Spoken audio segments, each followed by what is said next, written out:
Hi, I'm Andy Villamarzo with SBLive Sports Florida, and thank you for joining us for another playoff edition of the Coastal. We're talking region semifinals here as we get deeper into the postseason, and we got a great lineup. Three head coaches we're bringing on this week. We got Jordan Ingman of Port Charlotte. We have Nick Carrolls of Zephyr Hills, and then we're going to end it off with Ty Lawrence of South Sumter. But first, we're going to talk a little Class 3S Region 4 here, and a team that I don't want to take any credit for it, but I did say this team was probably going to be a threat here in Class 3S, and they've definitely made some noise in their first playoff game against Barron Collier. They won 68-31. I introduced Coach Jordan Ingman to the Coastal, and Coach, welcome aboard, and you guys definitely put up a lot of points in that opening round. Yes, sir. Thank y'all for having us tonight. And just kind of talk about firstly that first game against Barron Collier before we jump in to talking about your region semifinal game. Just what all kind of worked? I mean, such a high scoring game. Obviously, your ground game was really effective. I mean, what better way to start off the playoffs than scoring almost 70 points? Yes, sir. You know, when you score that many points, there's a lot of factors that go into it. From field position to defense getting off the field. And all those things kind of go together if that many points are on the board. So the offense gets credit for, but it was really a team effort for that kind of a showing. And Barron was a good football team. Very impressed with their quarterback. He was an impressive young man. He extended plays and they had a really good scheme. They were ready for us. And luckily our guys were extremely focused. I could tell in warm-ups that they were locked in, ready to roll, and we had a really good week of practice. And seems like a long time ago now. I've been spending so much time on Naples, but it was a good night. But on to the next one. And on to the next one. It's another Collier County opponent, a team that you guys faced last year in the postseason.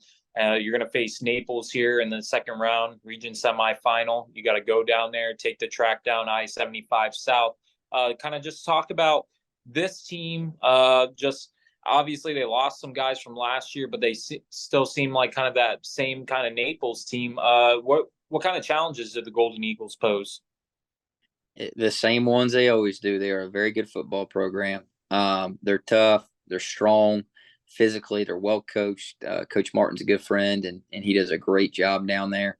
And they're going to be ready to go. It's going to be a great atmosphere. Stauber Field is a historic place to play. Coach Kramer is a good friend of mine as well. And so I'm very familiar with the atmosphere we're going into. One thing different this year is last year we were a young football team. And, I think some of our guys were kind of caught off guard with the atmosphere. And I think going down there this year with a lot of the same guys, we returned 18 out of 22 starters. They won't be as shell shocked as we were last year. So we're excited about the challenge. Naples is just like they always are. They're going to run the football very effectively. They are a very physical football team at the line of scrimmage. They like to reset the line of scrimmage. And we got to play gap sound and assignment sound. And if you don't, they'll pop it for 70. We've seen that over and over on tape, and they're very good at what they do. Well, a team like Naples, obviously, not a lot of teams playing that kind of triple option type football. But if there was a team to compare them to a team you've already faced, is there anyone on your schedule, these previous 11, that are like no, them? No, there's nobody even close. And I think that's become an advantage for them over the years. I remember when we started 12 years ago, when we draw scout cards, there'd be half the teams would be under center and half would be in the gun. And now they're honestly the first under center team we've seen this year. So their offensive approach, I think, even plays more into their hands as time goes forward, because it's hard to simulate in practice. Trying to get a scout team to run that effectively is challenging, to say the least. And it's something that will take some adjustment for our guys when we kick it off Friday night, just like every team that's played them has.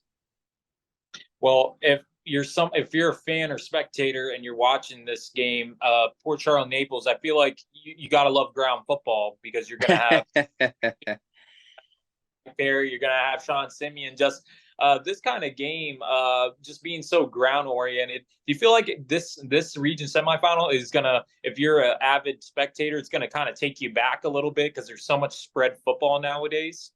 It could. I mean, you got two really good offensive lines. You know, our offensive line coach, Coach Sixton, and Coach Nagy are exceptional. I'm thankful for the opportunity to work with those guys every day, and I know they're very well coached in the offensive line as well. So there's definitely some rushing attacks that are a little old school. We used to be under center triple, very similar to what they are doing.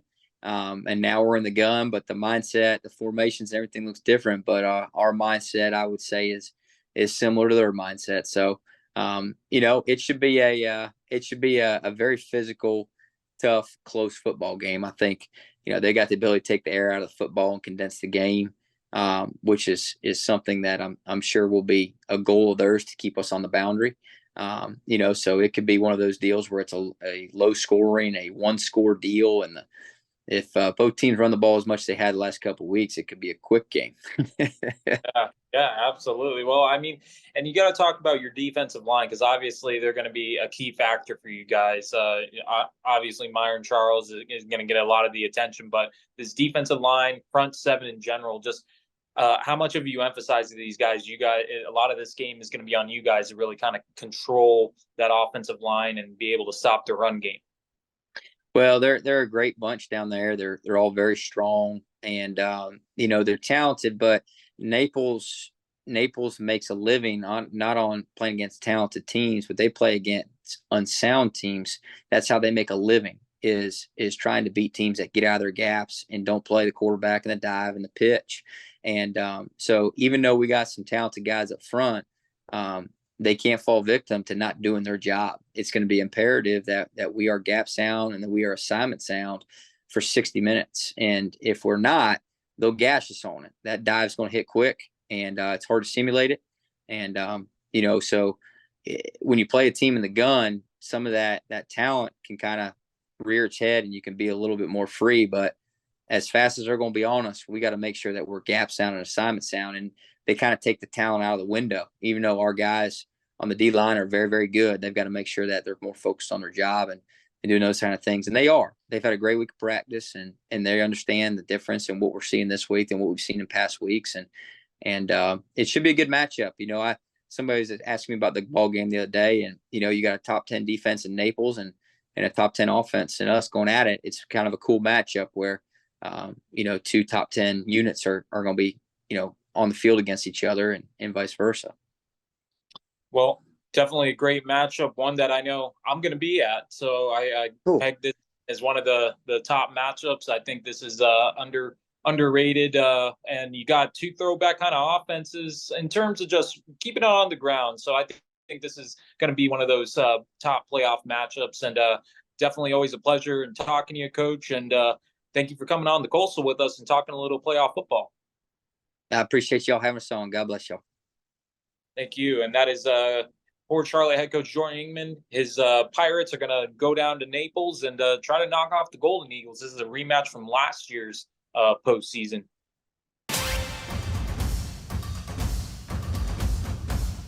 And welcome back to the Coastal. It's our region semifinal playoff edition.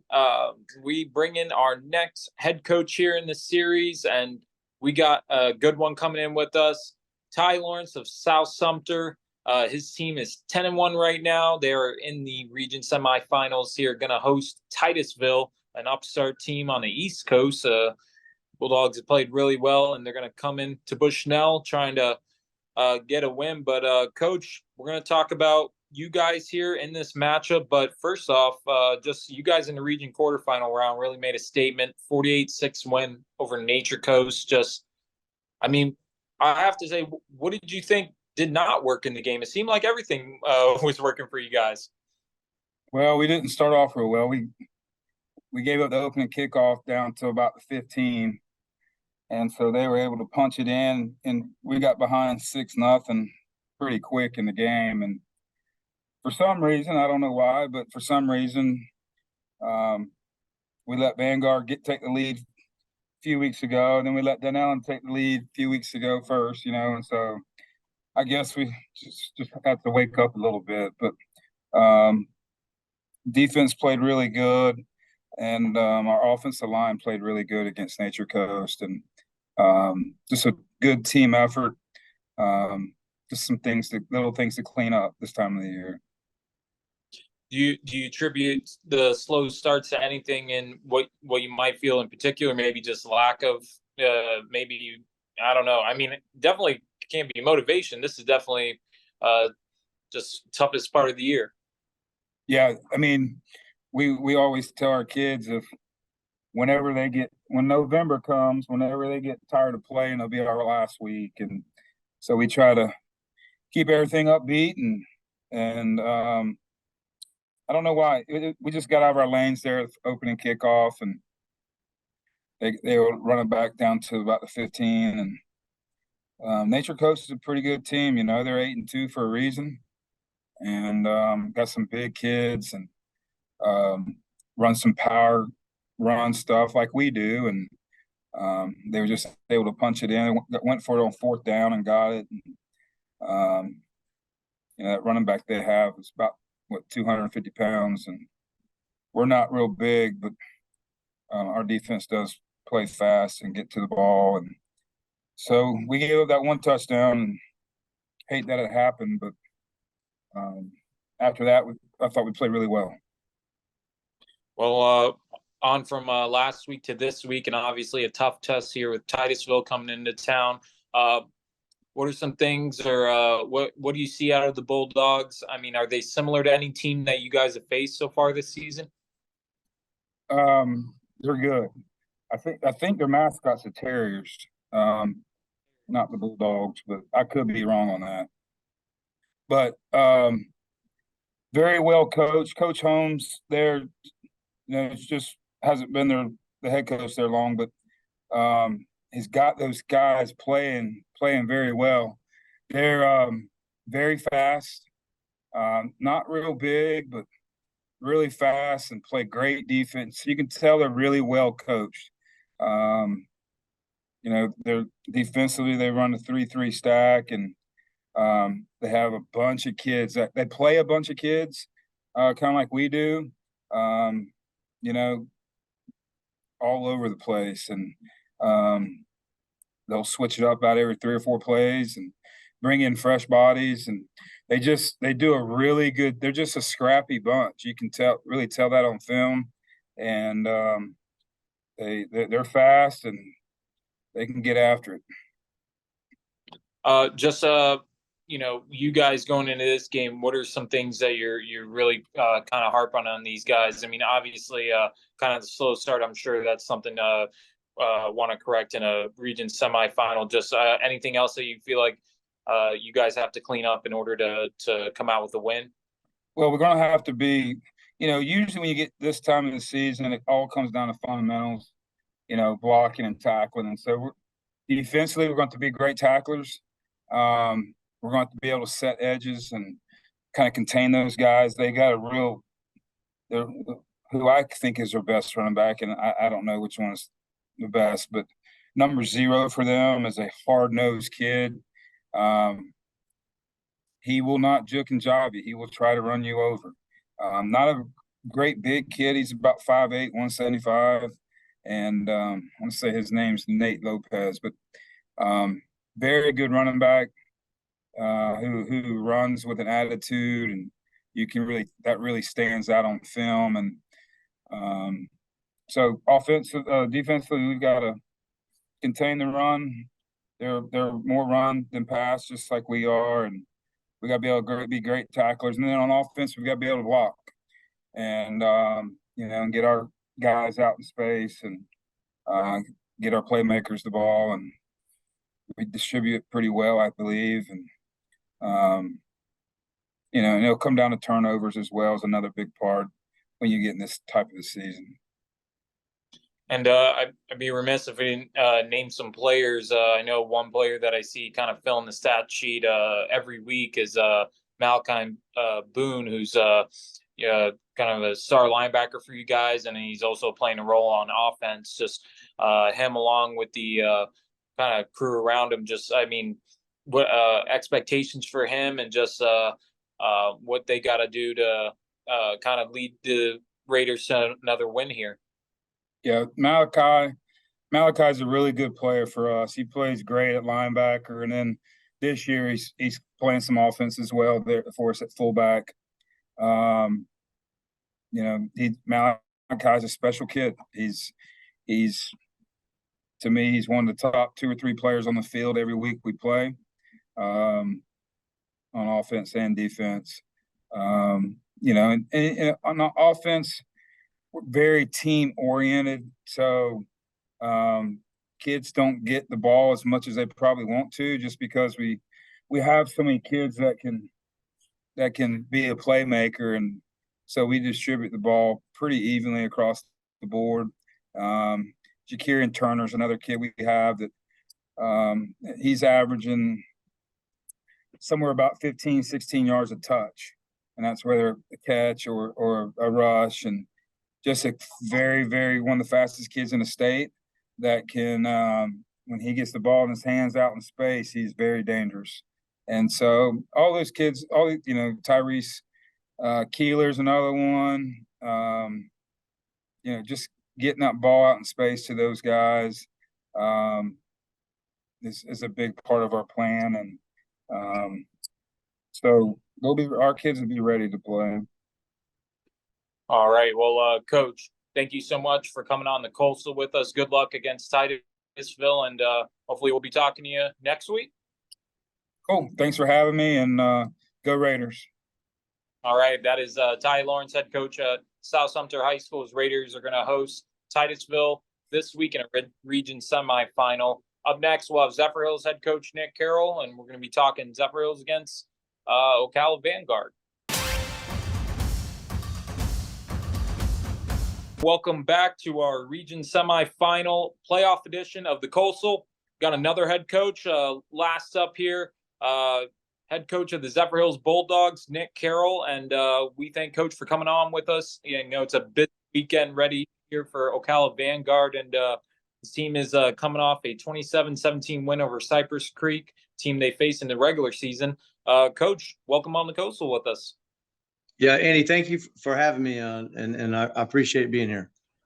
All right, well, Coach, thank you. And, we're going to talk about that game you had previously, a team that you'd already seen in the regular season. How tough is it to beat a team twice, once in a regular and then in the playoffs? I think any team that's talented, that has a great record and is well coached, to beat a team twice, you got to dig deep, and you got to find a way to win when things aren't always going good for you, because that team has done their homework and they've tried to find different ways to beat you as well. And coincidentally, both games you guys went into half trailing, and then you guys made your adjustments at halftime and you come away with the win. Just what is that a testament to your staff and the players just being able to kind of scheme something up at halftime to be able to come away with a win? Yeah, the first time we played them, we challenged them in the locker room, and they rose to the occasion. And the second time, we made some adjustments on defense, and then I think we only had 7 snaps on offense in the first half. So, what adjustments do you make when you have 7 snaps? And one of them was a touchdown. So, we looked at some stuff on the iPad, and then with what we had seen and why we weren't having success, we made a few adjustments, and then we got the ball rolling a little bit, and we were able to. I think we mustered out 289 yards, I believe, in 33 plays. So we did find a way to make it happen and to use our weapons and what we did see with those plays in the first half to find a way to win. And I wish there was a statistic on having how many snaps in a half. I mean, 7 snaps. I don't know what offense can really do too much with only 7. But one out of 7 is, hey, you guys got a lot more snaps in that second half. But we'll move on to this region semifinal here, and you guys are going to face an Ocala Vanguard group that is obviously a very talented team. Just what have you seen out of the Knights, and just do they remind you of any team you've already faced? I mean, I would say they're extremely talented in the skill position. Gaskin is a heck of a player. You know, he's very highly recruited. I think he's a USF commitment, I believe. We played him in the summertime in 7-on-7. Okay, so we know their skills of what they bring, and how we need to defend them in a way. But obviously we're not playing 7-on-7. So they're big up front. They have a lot of depth. When I was at Sun Lake, we also played Ocala Vanguard, and we're going back to Booster Stadium. So I have an idea of what kind of environment we're going to, and who we're playing, and the amount of success that Coach Farmer's had. Him and I got a chance to work together at the Florida Coaches Association, the All-Star game in the Villages. And so we spent 5 days together. So he is a friend of mine, and we spoke on and off prior to this week about different opponents and how, you know, questions. And we've talked in the past too. So Vanguard's very talented. They have a lot of athletes. They're big up front. They have depth, and we're gonna have to play a really good game. Probably comparison would obviously be Lake Wales, and that was week 1. And just for your guys offensively and defensively, just who are some guys you feel like you guys are really going to need to step up and have a big game to be able to get back to that region final that you guys made last year? Yeah, well, I mean, it starts up front with our offensive linemen and our D linemen, and able to stop the run and be able to pass pro, and then move the line of scrimmage for guys like Rodney Smith, Roe Miller, and Tristan Lennon to be able to make some moves and find the voids in their defense, and then Brendan Quell throwing football, and obviously DJ Pickett, Teddy Sands, Jalen Smith, you know, and a few other receivers, AJ, and another few other receivers. They're skill guys that we do have. They got to win the one-on-ones, and we got to be able to make plays, and we got to be able to have drives, you know, to move the field position and to take our chances when we can.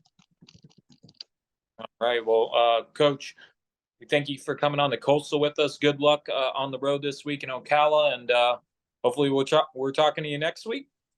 Yes, sir. Hey, thank you for having us. I appreciate it. Go Bulldogs.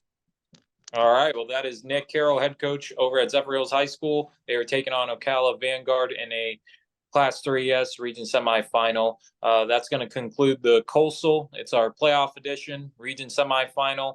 Talking with 3 head coaches: Jordan Ingman of Port Charlotte, Ty Lawrence of South Sumter, and Coach Carroll we just have from Zephyr Hills. Thank you for joining us on the Coastal.